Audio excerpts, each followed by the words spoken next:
JCCEB community and all of our wonderful families. We have resumed our very long hiatus. We had summer camp and now we're back, even though we have after school happening on Monday. Anyways, we're here. We're trying to finish Harry Potter and the Prisoner of Azkaban. We will be doing chapter 20 and chapter 21. And without further ado, let's hear our vocal actors or Vlactors. So we have, first and foremost, Lana as our narrator. We have Crystal, who will be playing Madame Pomfrey and Sirius Black. We have Leo playing Professor Lupin, Fudge, and McNair the Executioner. Dane will be playing Hagrid, Snape, and Dumbledore. Rachel will be playing Hermione Granger. Sam will be playing Ron. And I'm Miss Summer, and I'll be playing Harry Potter. And without further ado, Lana, please take it away. If you're using the book, we're on page 378 for chapter 20. And if you're on the PDF, we're on page 274. Awesome. Chapter 20, The Dementor's Kiss. Harry had never been part of a stranger group. Crookshanks led the way down the stairs. Lupin, Pettigrew, and Ron went next, looking like entrants in a six-legged race. Next came Professor Snape, drifting creepily along, his toes hitting each stair as they descended, held up by his own wand, which was being pointed at him by Sirius. Harry and Hermione brought up the rear. Getting back into the tunnel was difficult. Lupin, Pettigrew, and Ron had to turn sideways to manage it. Lupin still had Pettigrew covered with his wand. Harry could see them edging awkwardly along the tunnel in single file. Crookshanks was still in the lead.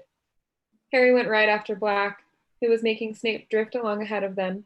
He kept bumping his lolling head on the low ceiling. Harry had the impression Black was making no effort to prevent this. You know what this means, Black said abruptly to Harry as they made their slow progress along the tunnel. Turning Pettigrew in. You're free, Said Harry. Yes, Said Black.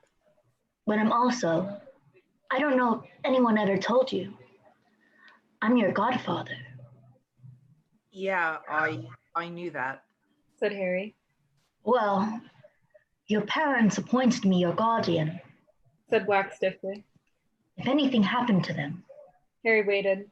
Did Black mean what he thought he meant? I'll understand, of course, if you want to stay with your aunt and uncle. Said Black. But, well, think about it. Once my name's cleared, if you wanted a different home. Some sort of explosion took place in the pit of Harry's stomach. What? Live with you? He said, accidentally cracking his head on a bit of rock protruding from the ceiling. Leave the Dursleys? Of course, I thought you wouldn't want to. Said Black quickly. I understand. I just thought Are you insane? Said Harry, his voice easily as croaky as Black's. Of course I want to leave the Dursleys. Have you got a house? When can I move in? Black turned right around to look at him. Snape's head was scraping the ceiling, but Black didn't seem to care. You want to? He said. You mean it? Yeah, I mean it. Said Harry. Black's gaunt face broke into the first true smile Harry had seen upon it. The difference it made was startling, as though a person 10 years younger were shining through the starved mask. For a moment, he was recognizable as the man who laughed at Harry's parents' wedding. They did not speak again until they had reached the end of the tunnel. Crookshanks started up first. He had evidently pressed his paw to the knot on the trunk, because Lupin, Pettigrew, and Ron clambered upward without any sound of savaging branches. Black saw Snape up through the hole, and then stood back for Harry and Hermione to pass. At last, all of them were out. The grounds were now very dark. The only light came from the distant windows of the castle. Without a word, they set off. Pettigrew was still wheezing and occasionally whimpering. Harry's mind was buzzing. He was going to leave the Dursleys. He was going to live with Sirius Black, his parents' best friend. He felt dazed. What would happen when he told the Dursleys he was going to live with the convict they'd seen on television? One wrong move, Peter, said Lupin threateningly ahead. His wand was still pointed sideways at Pettigrew's chest. Silently, they tramped through the grounds, the castle lights growing slowly larger. Snape was still drifting weirdly ahead of Black, his chin bumping on his chest, and then a cloud shifted. There were suddenly dim shadows on the ground. Their party was bathed in moonlight. Snape collided with Lupin, Pettigrew, and Ron, who had stopped abruptly. Black froze. He flung out one arm to make Harry and Hermione stop. Harry could see Lupin's silhouette. He had gone rigid. Then his limbs began to shake. Oh my, Hermione gasped. he didn't take his potion tonight. He's not safe. Run. Black whispered. Run now. But Harry couldn't run. Ron was chained to Pettigrew and Lupin. He leapt forward, but Black caught him around the chest and threw him back. Leave it to me. Run! There was a terrible snarling noise. Lupin's head was lengthening. So was his body. His shoulders were haunching. Hair was sprouting visibly on his face and hands, which were curling into clawed paws. Crookshanks's hair was on end again, and he was backing away. As the werewolf reared, snapping its long jaws, Sirius disappeared from Harry's side. He had transformed. The enormous bear-like dog bounded forward. As the werewolf wrenched itself free of the manacle binding it, the dog seized it about the neck and pulled it backward, away from Ron and Pettigrew. They were locked, jaw to jaw, claws ripping at each other. Harry stood transfixed by the sight, too intent upon the battle to notice anything else. It was Hermione's scream that alerted him. Pettigrew had dived for Lupin's dropped wand. Ron, unsteady on his bandaged leg, fell. There was a bang, a burst of light, and Ron lay motionless on the ground. Another bang. Crookshanks flew into the air and back to the earth in a leap. Expelliarmus! Harry yelled, pointing his own wand at Pettigrew's. Lupin's wand flew high into the air and out of sight. Stay where you are! Harry shouted, running forward. Too late. Pettigrew had transformed. Harry saw his bald tail whip through the manacle on Ron's outstretched arm and heard a scurrying through the grass. There was a howl and a rumbling growl. Harry turned to see the werewolf take flight. It was galloping into the forest. Sirius, he's gone! Pettigrew transformed! Harry yelled. Black was bleeding. There were gashes across his muzzle and back, but at Harry's words, he scrambled up again, and in an instant, the sound of his paws faded to silence as he pounded away across the grounds. Harry and Hermione dashed over to Ron. What did he do to him? Hermione whispered. Ron's eyes were only half closed. His mouth hung open. He was definitely alive. They could hear him breathing, but he didn't seem to recognize them.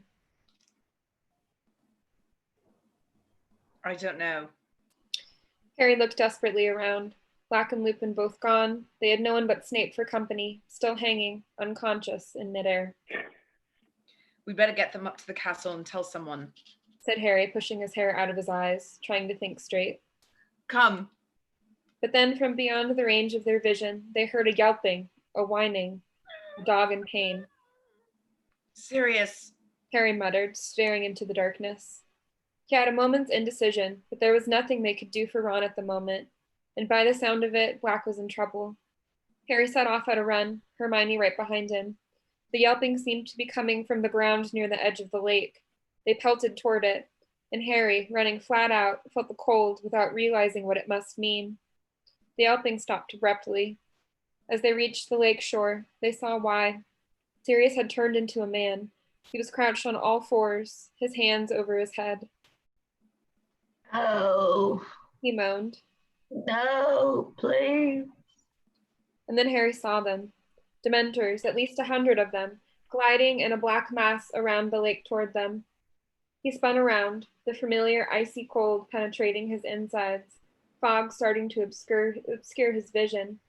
More were appearing out of darkness on every side. They were encircling them. Hermione, think of something happy.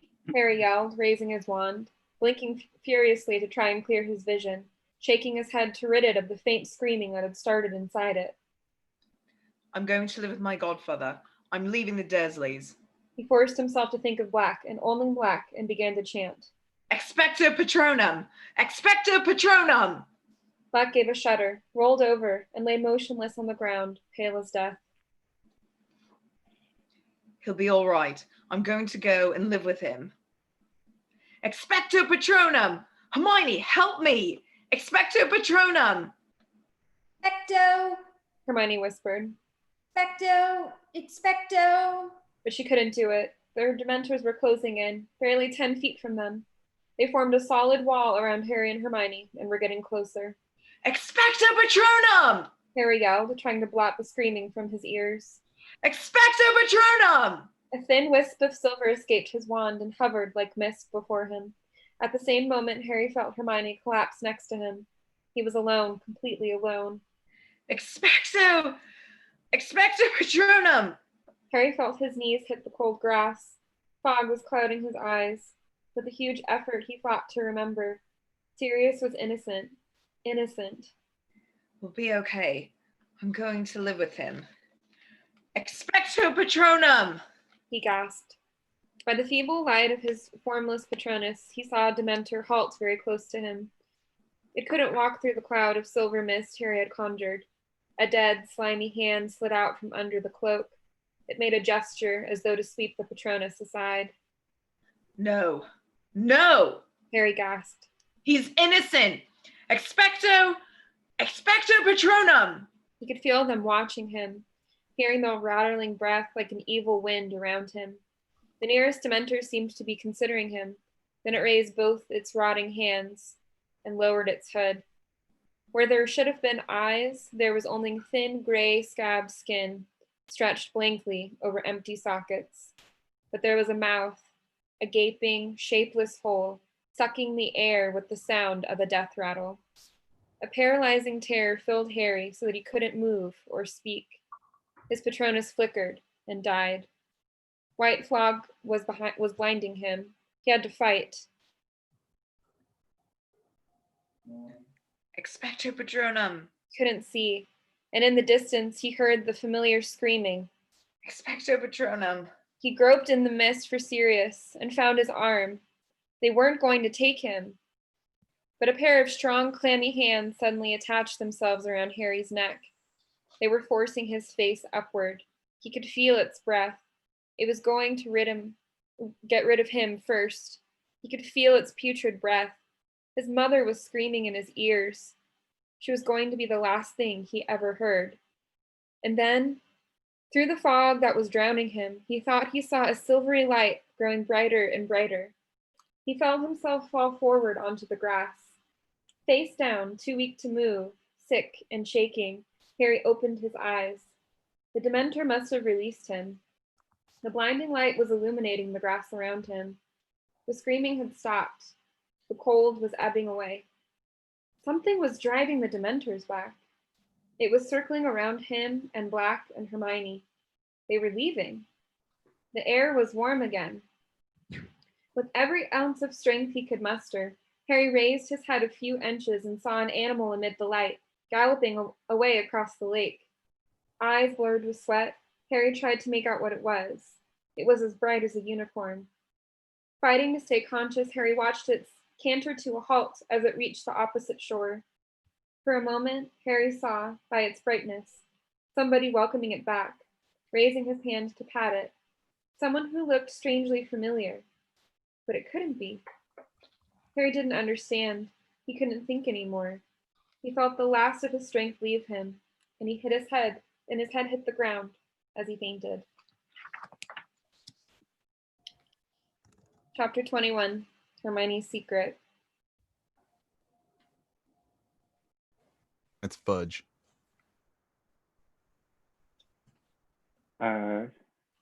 Shocking business. Shocking. Miracle, none of them died. Never heard the like by thunder. It was lucky you were there, Snape. Thank you, Minister.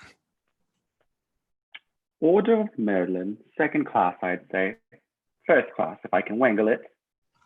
Thank you very much indeed, Minister. Nasty cuts you've got there. Black's work, I suppose. As a matter of fact, it was Potter, Weasley, and Granger, Minister. No. Black had bewitched them. I saw it immediately. A confundus charm, to judge by their behavior. They seemed to think there was a possibility he was innocent. They weren't responsible for their actions. On the other hand, their interference may have permitted Black to escape. They obviously thought they were going to catch Black single-handedly. They've got away with a great deal before now. I'm afraid it's given them a rather high opinion of themselves. And of course, Potter has always been allowed an extraordinary amount of license by the headmaster. Oh, well, Snape, Harry Potter, we've all got a bit of a blind spot where he's concerned. And yet, is it good for him to be given so much special treatment? Personally, I try and treat him like any other student. And any other student would be suspended, at the very least, for leading his friends into such danger. Consider, Minister, against all school rules, after all precautions put in place for his protection, out of bounds, at night, consorting with a werewolf and a murderer. And I have reason to believe he's been visiting Hogsmeade illegally, too. Well, we shall see, Snape. We shall see. The boy has undoubtedly been foolish. Harry lay listening with his eyes tight shut. He felt very groggy. The words he was hearing seemed to be traveling very slowly from his ears to his brain, so that it was difficult to understand. His limbs felt like lead, his eyelids too heavy to lift. He wanted to lie here, on this comfortable bed forever. What amazes me most is the behavior of the Dementors. You've really no idea what made them retreat, Snape? No, Minister. By the time I'd come round, they were heading back to their positions at the entrances. Extraordinary. And yet Black and Harry and the girl... all unconscious by the time I reached them. I bound and gagged Black, naturally, conjured stretchers, and brought them all straight back to the castle. There was a pause. Harry's brain seemed to be moving a little faster, and as it did, a gnawing sensation grew in the pit of his stomach. He opened his eyes. Everything was slightly blurred. Somebody had removed his glasses. He was lying in the dark hospital wing. At the very end of the ward, he could make out Madame Pomfrey, with her back to him, bending over a bed. Harry squinted. Ron's red hair was visible beneath Madame Pomfrey's arm. Harry moved his head over on the pillow. In the bed to his right lay Hermione. Moonlight was falling across her bed. Her eyes were open too. She looked petrified, and when she saw that Harry was awake, she pressed a finger to her lips, then pointed to the hospital wing door. It was ajar, and the voices of Cornelius Fudge and Snape were coming through it from the corridor outside. Madame Pomfrey now came walking briskly up the dark ward to Harry's bed. He turned to look at her. She was carrying the largest block of chocolate he had ever seen in his life. It looked like a small boulder. She said briskly. She placed the chocolate on Harry's bedside table and began breaking it apart with a small hammer. How's Ron? Said Harry and Hermione together. He'll live. Said Madame Pomfrey grimly. As for you two, you'll be staying here until I'm satisfied you're... Potter, what do you think you're doing? Harry was sitting up, putting his glasses back on and picking up his wand. I need to see the headmaster, He said. Potter, Said Madame Pomfrey soothingly. it's all right.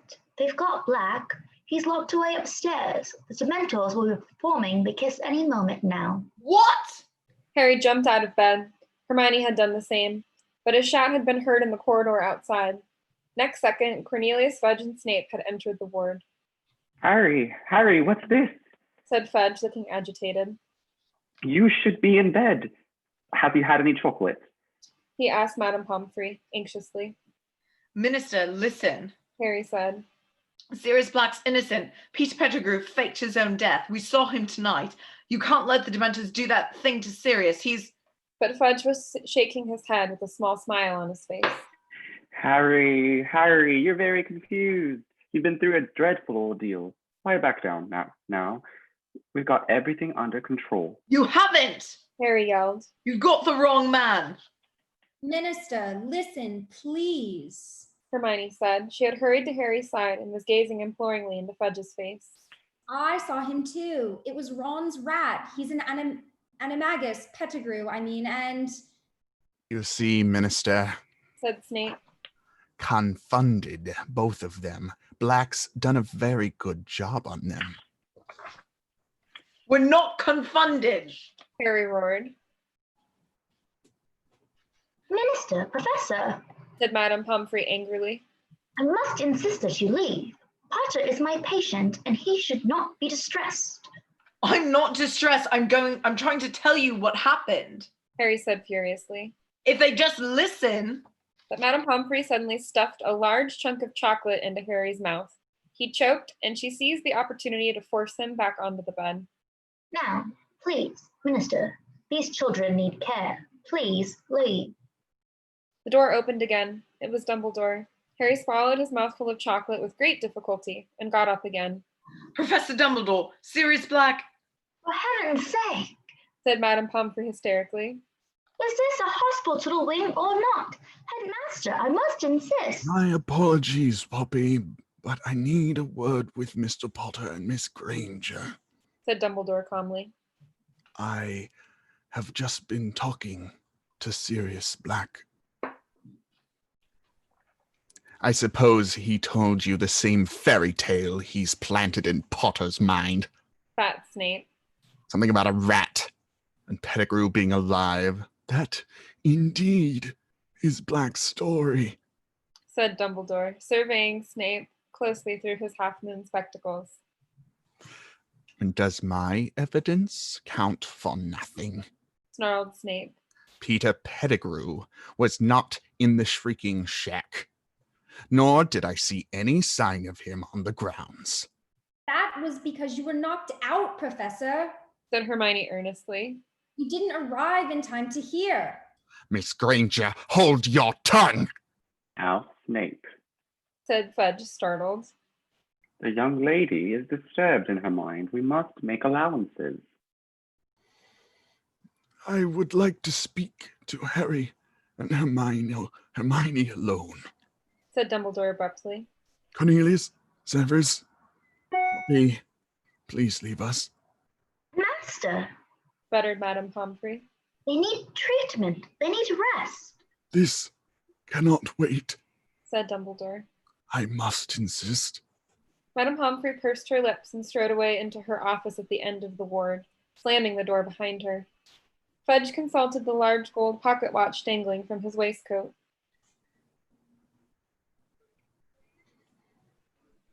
Fudge. The Dementors should have arrived by now. He said. I'll go and meet them. Dumbledore, I'll see you upstairs. He crossed to the door and held it open for Snape, but Snape hadn't moved. You surely don't believe a word of Black's story. Snape whispered, his eyes fixed on Dumbledore on Dumbledore's face. I wish to speak to Harry and Hermione alone. Dumbledore repeated. Snape took a step toward Dumbledore. Sirius Black showed he was capable of murder at the age of 16. He breathed. You haven't forgotten that, Headmaster. You haven't forgotten that he once tried to kill me?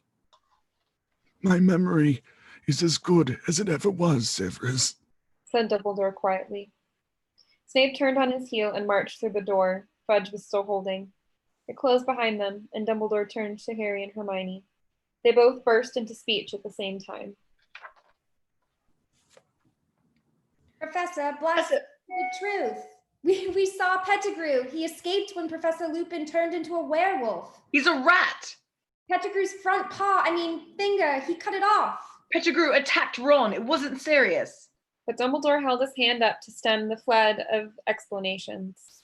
it is your turn to listen, and I beg you will not interrupt me, because there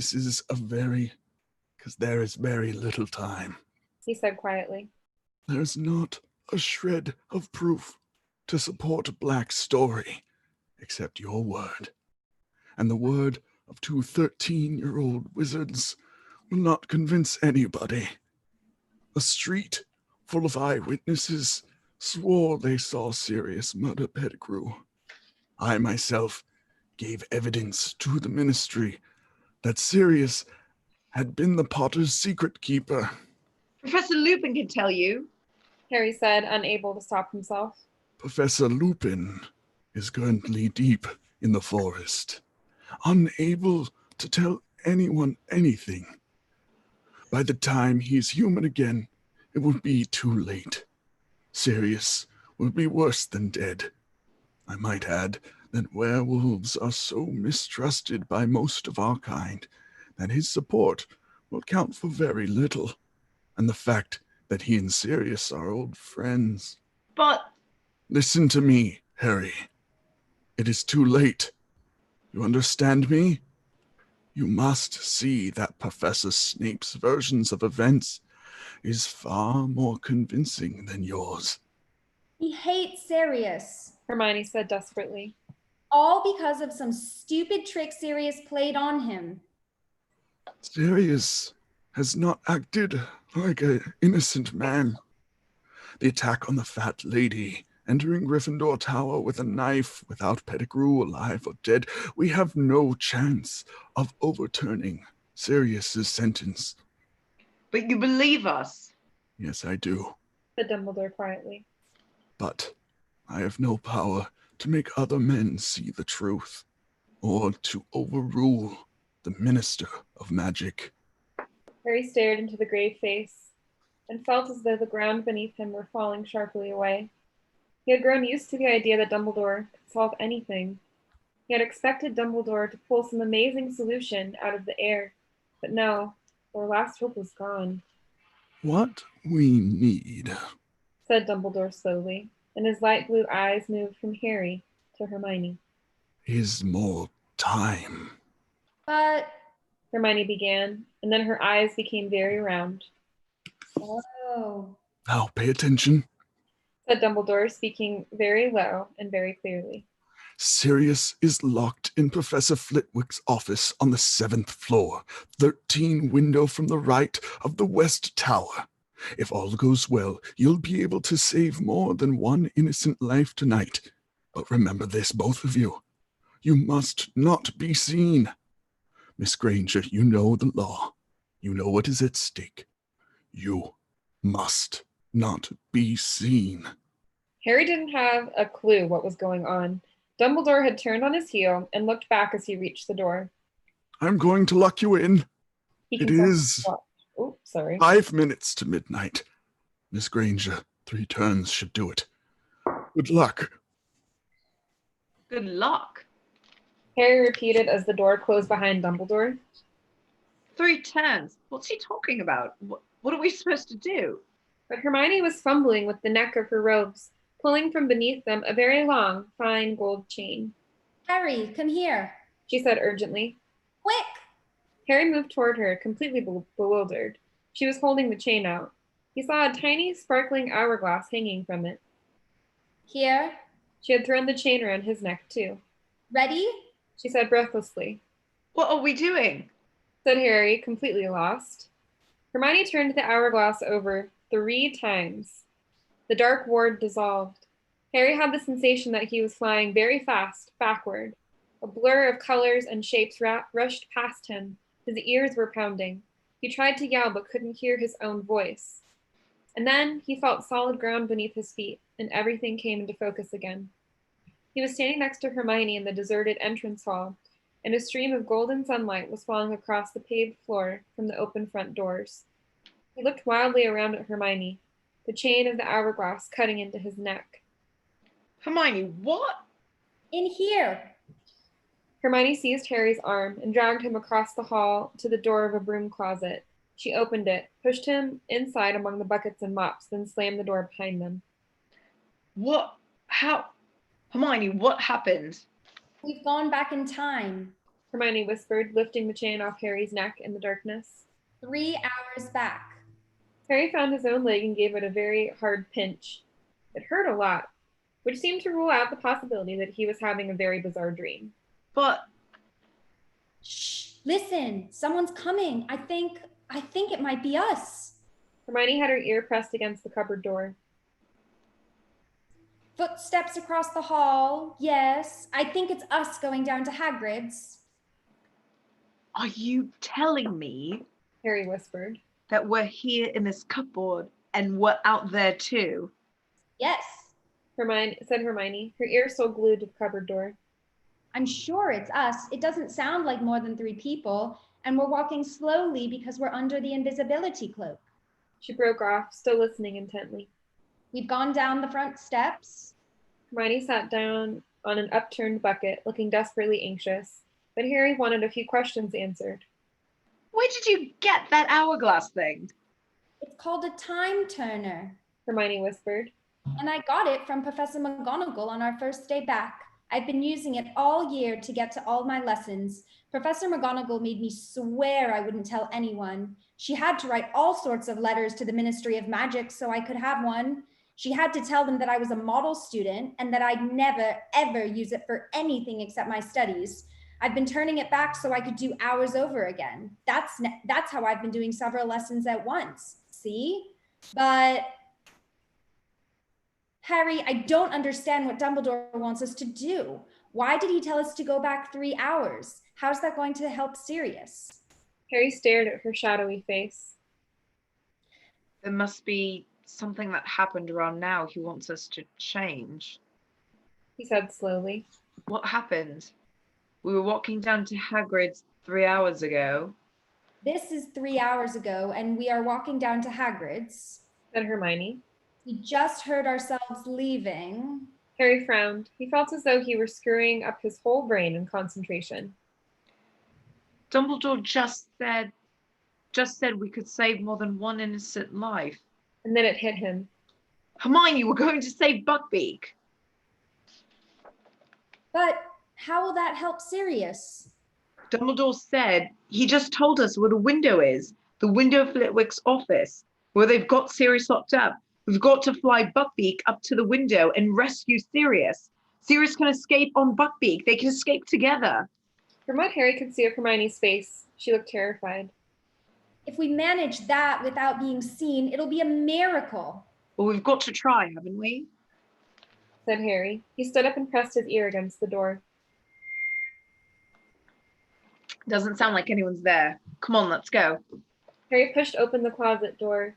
The entrance hall was deserted. As quietly and quickly as they could, they darted out of the closet and down the stone steps.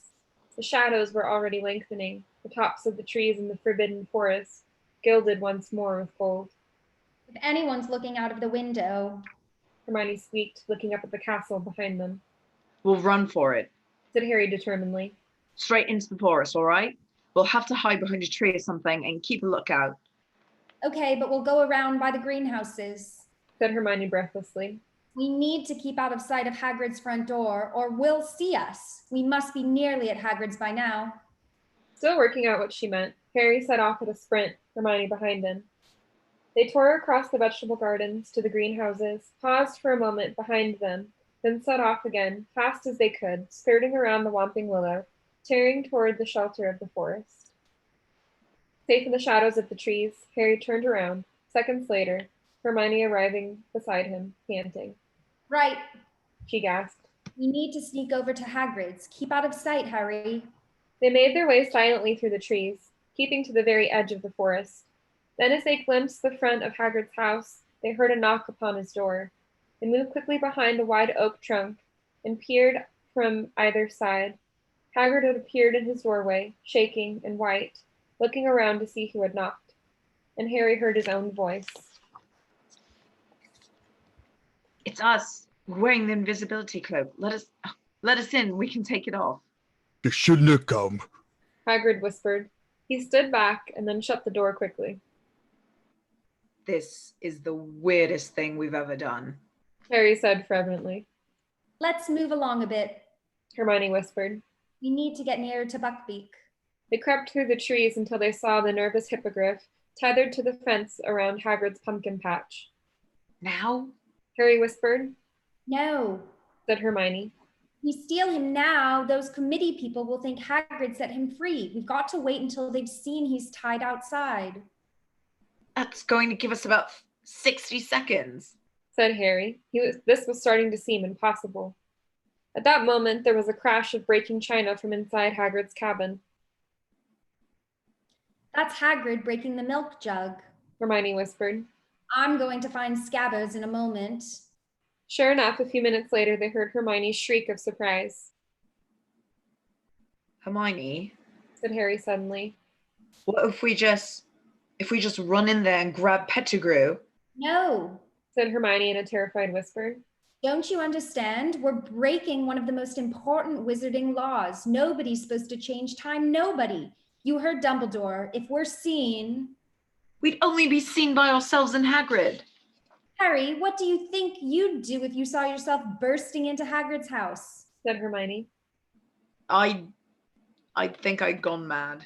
Said Harry. Or I think there was some dark magic going on.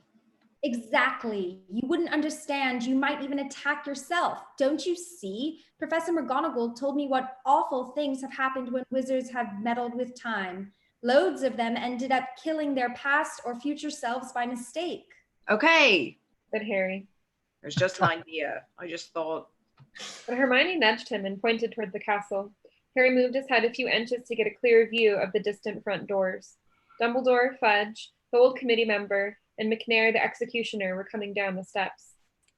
We're about to come out, Hermione breathed. And sure enough, moments later, Hagrid's back door opened, and Harry saw himself, Ron, and Hermione walking out of it with Hagrid. It was, without a doubt, the strangest sensation of his life, standing behind the tree, watching himself in the pumpkin patch. It's okay, Beaky. It's okay. Hagrid said to Buckbeak. Then he turned to Harry, Ron, and Hermione. Go on. Get going. Hagrid, we can't. We'll tell him what really happened. They can't kill him. Go. It's bad enough without you lot in trouble and all. Hagrid watched the Hermione in the pumpkin patch throw the invisibility cloak over him and Ron. Go quick. Don't listen. There was a knock on Hagrid's front door. The execution party had arrived. Hagrid turned around and headed back into his cabin, leaving the back door ajar. Harry watched the grass flatten in patches all around the cabin and heard 3 pairs of feet retreating. He, Ron, and Hermione had gone, but the Harry and Hermione, hidden in the trees, could now hear what was happening inside the cabin through the back door.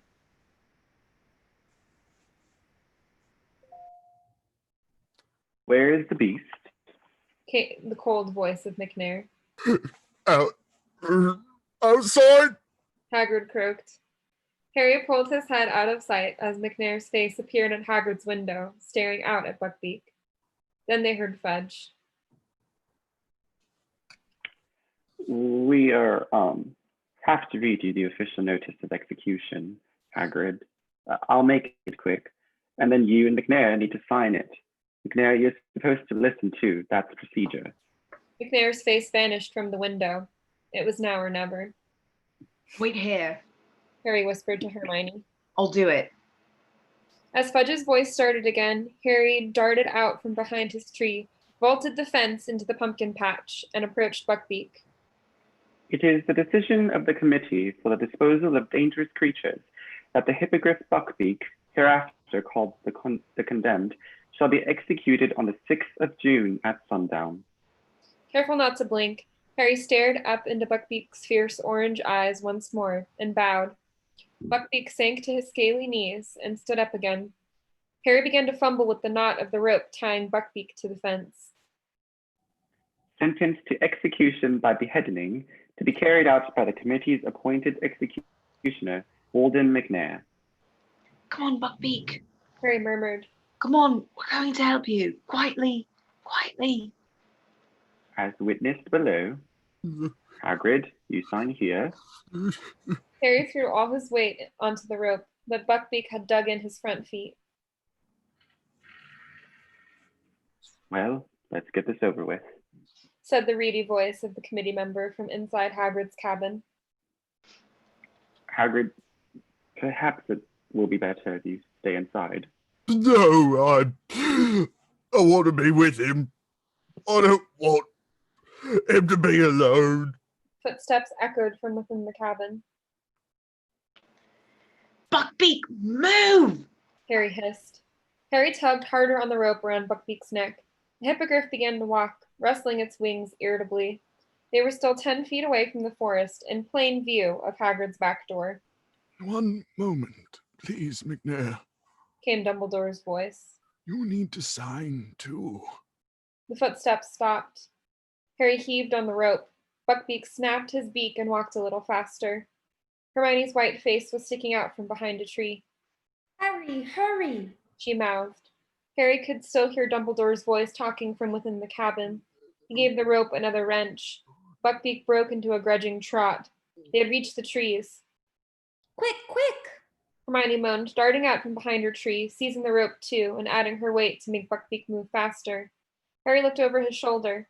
They were now blocked from sight. They couldn't see Hagrid's garden at all. Harry. Stop! He whispered to Hermione. They might hear us. Hagrid's back door had opened with a bang. Harry, Hermione, and Buckbeak stood quite still. Even the hippogriff seemed to be listening intently. Silence, then Where is it? Where is? said the reedy voice of the committee member. Where is the beast? Wait. Sorry, go ahead. It was tied here. Said the executioner furiously. I saw it just here. How extraordinary. Said Dumbledore. There was a note of amusement in his voice. Beaky! Said Hagrid huskily. There was a swishing noise and the thud of an axe. The executioner seemed to have swung it into the fence in anger. And then came the howling, and this time they could hear Hagrid's words through his sobs. Gone! Gone! Bless his little Beaky! He's gone! Must have put himself free! Beaky, you clever boy! Buckbeak started to strain against the rope, trying to get back to Hagrid. Harry and Hermione tightened their grip and dug their heels into the forest floor to stop him. Then untied him. The executioner was snarling. We should search the grounds, the forest. McNair, if Buckbeak has indeed been stolen, do you really think the thief would have led him away on foot? Said Dumbledore, still sounding amused. Search the skies, if you will. Hagrid, I could do with a cup of tea, or a large brandy. Of course, Professor. Said Hagrid, who sounded weak with happiness. Come in.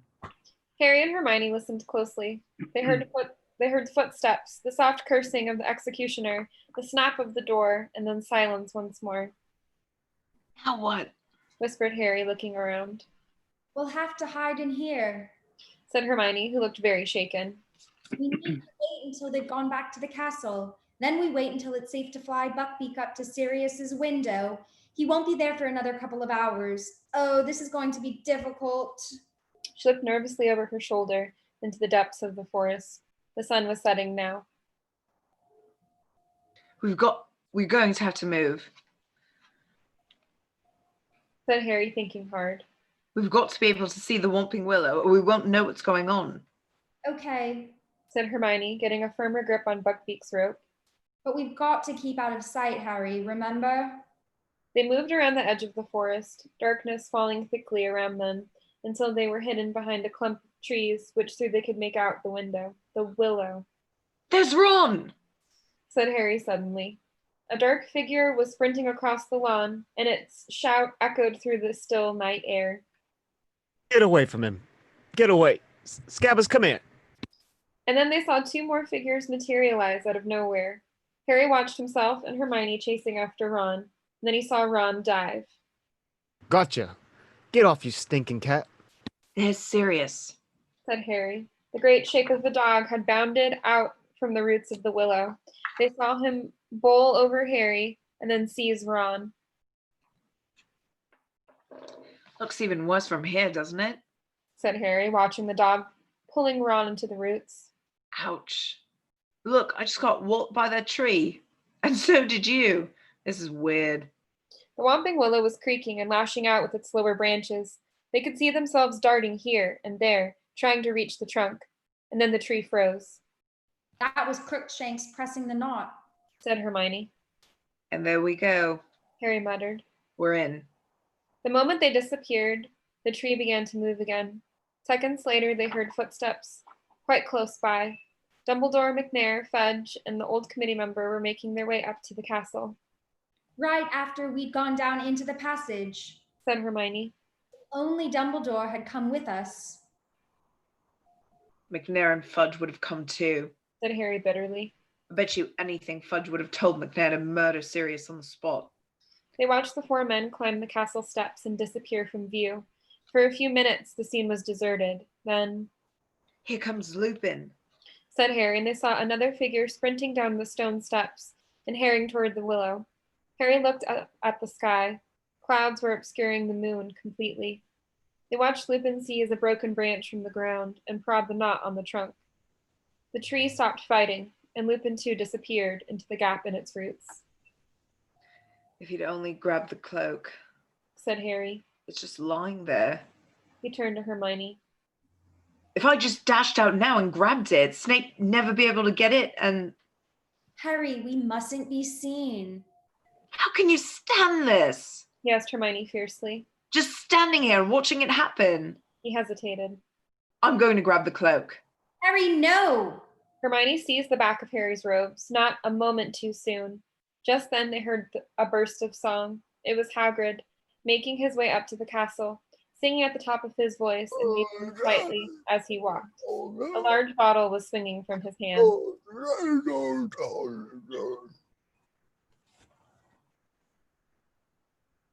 See? Hermione whispered.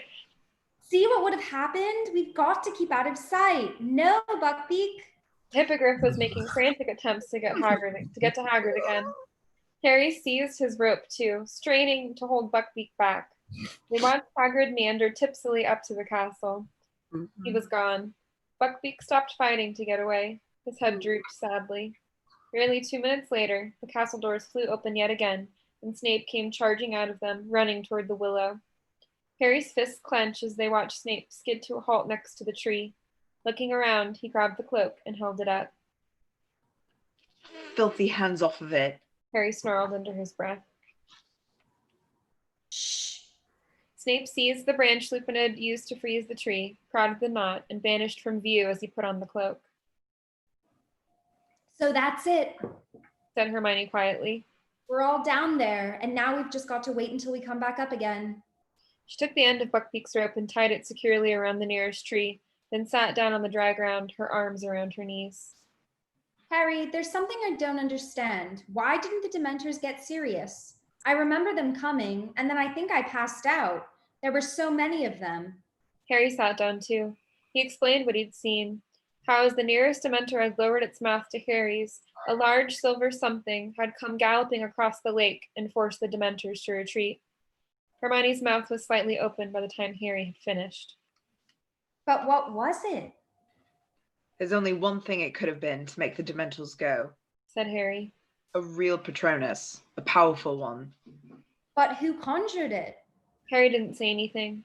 He was thinking back to the person he'd seen on the other bank of the lake. He knew who he thought it had been, but how could it have been? Didn't you see what they looked like? Said Hermione eagerly. Was it one of the teachers? No, Said Harry. he wasn't a teacher. But it must have been a really powerful wizard to drive all those Dementors away. If the Patronus was shining so brightly, didn't it light him up? Couldn't you see? Yeah, I saw him, Said Harry slowly. but maybe I imagined it. I wasn't thinking straight. I passed out right afterward.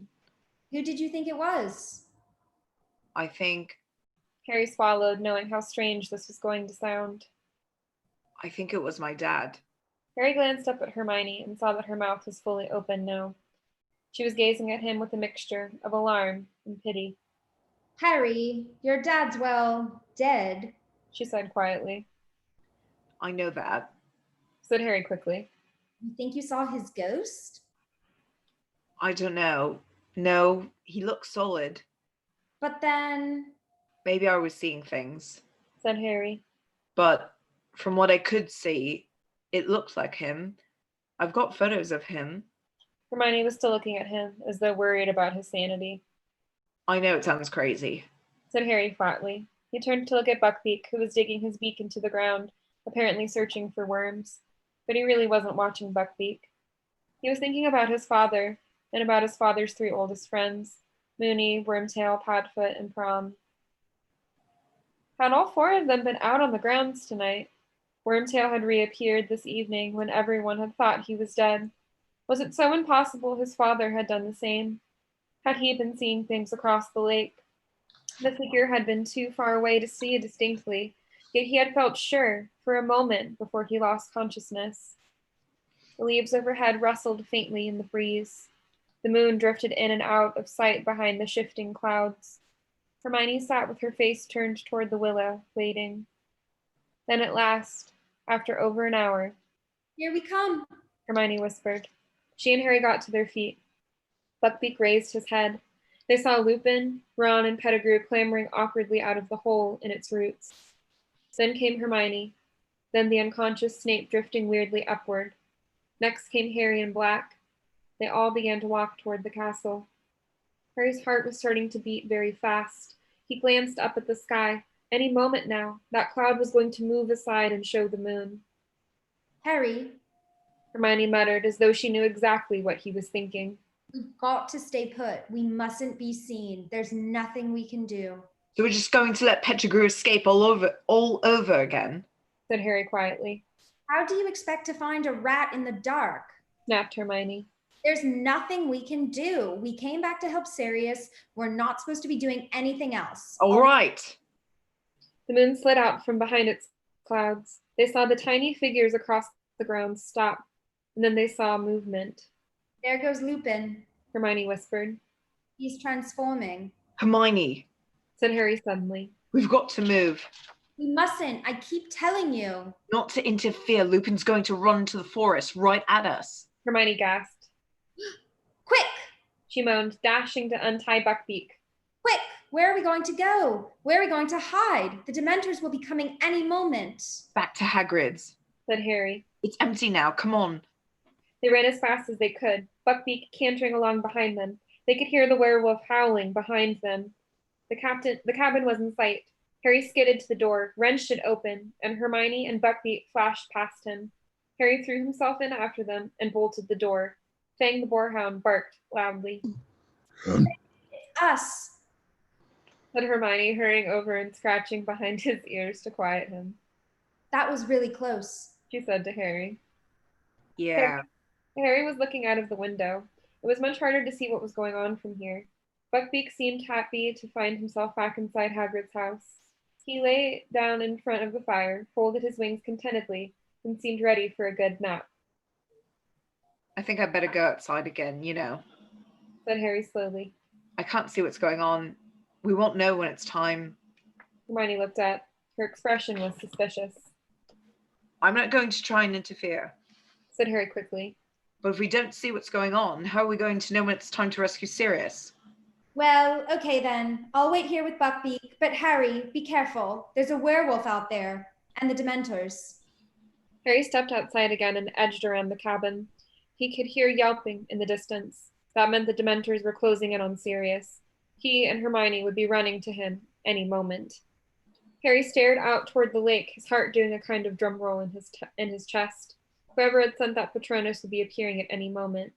For a fraction of a second he stood, irresolute, in front of Hagrid's door. You must not be seen. But he didn't want to be seen. He wanted to do the seeing. He had to know. And there were the Dementors. They were emerging out of the darkness from every direction, gliding around the edges of the lake. They were moving away from where Harry stood to the opposite bank. He wouldn't have to get near them. Harry began to run.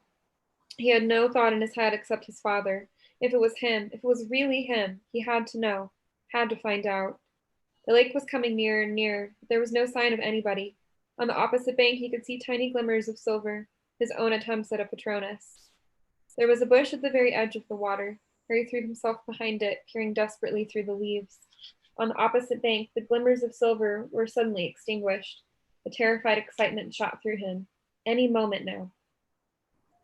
Come on. he muttered, staring about. Where are you? Dad, come on. But no one came. Harry raised his head to look at the circle of Dementors across the lake. One of them was lowering its hood. It was time for the rescuer to appear, but no one was coming to help this time. And then it hit him.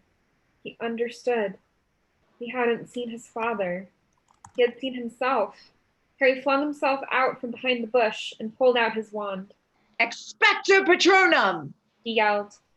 And out of the end of his wand burst not a shapeless cloud of mist, but a blinding, dazzling silver animal. He screwed up his eyes, trying to see what it was. It looked like a horse.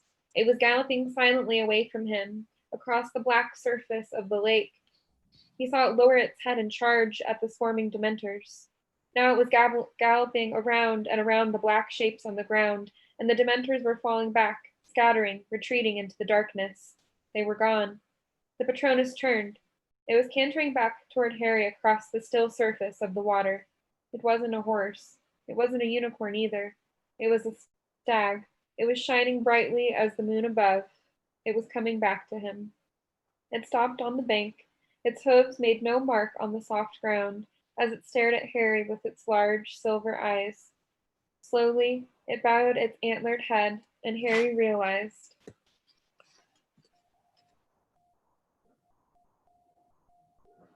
Harry. Prongs. But as his trembling fingertips stretched toward the creature, it vanished. Harry stood there, hands still outstretched. Then with a great leap of his heart, he heard hooves behind him. He whirled around and he saw Hermione dashing toward him, dragging Buckbeak behind her. What did you do? She said fiercely. You said you were only going to keep a lookout. I just saved all of our lives. Hey, listen. No big deal, guys. I just saved all of our lives. Said Harry. Get behind Quite me. humbly. I'll explain. Hermione listened to what just happened with her mouth open yet again. Did anyone see you? Yes, haven't you been listening? I saw me, but I thought I was my dad. It's okay. Harry, I can't believe it. You conjured up a Patronus that drove away all those Dementors. That's very, very advanced magic. I knew I could do it this time. Said Harry, again, very humbly. Because I'd already done it. Does that make sense? I don't know. Harry, look at Snape. Together they peered around the bush at the other bank. Snape had regained consciousness. He was conjuring stretchers and lifting the limp forms of Harry, Hermione, and Black onto them. A fourth stretcher, no doubt bearing Ron, was already floating at his side. Then one held out in front of him. He moved them toward the castle.